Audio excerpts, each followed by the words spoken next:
if we can do it, you can too. So we started in February, I've got to do the maths now, February 22. With offering short breaks.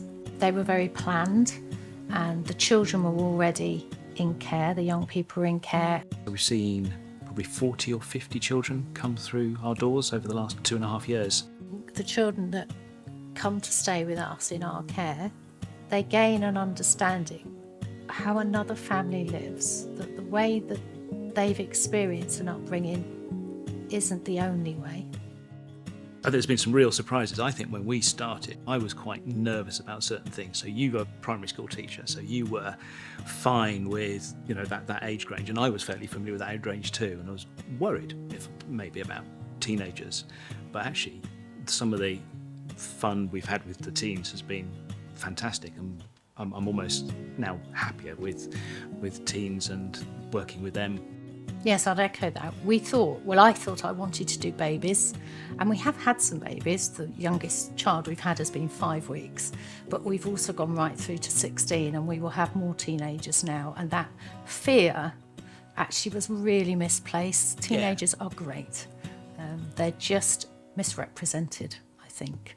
And they come in and they might be a bit nervous, but if you can get over that sort of teenage anxiety, that reserve, and just let them be, they will blossom. And they are great fun.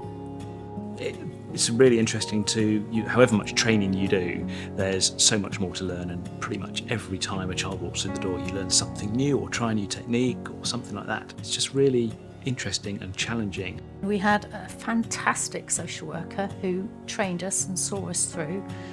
Really, really good, really supportive, and we're absolutely amazed. We didn't know quite what it involved and how many different sorts of fostering there were.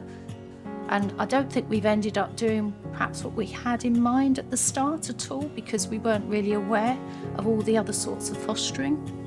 No, so we didn't have a clue, did we, when we were training about, for example, unaccompanied asylum seekers and things like that. So they were really, really interesting to get involved with helping those guys out. We've had 4 or 5 unaccompanied asylum seekers, haven't we, visit, which was something we were completely ignorant of when we started. So that was interesting. And we've really enjoyed it. We've enjoyed the variety of the different sorts of fostering that we've undertaken so far.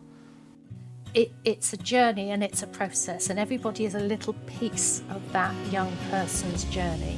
Or we each give a little bit of the puzzle in their life, and you just have to hope that your bit, will be a good puzzle piece, and that eventually all these pieces will fit together to help that person come to a wholeness, if you like, at the end of it, that when they eventually leave care, they'll be in a position to be able to do that in a positive way and make a good life ahead for them.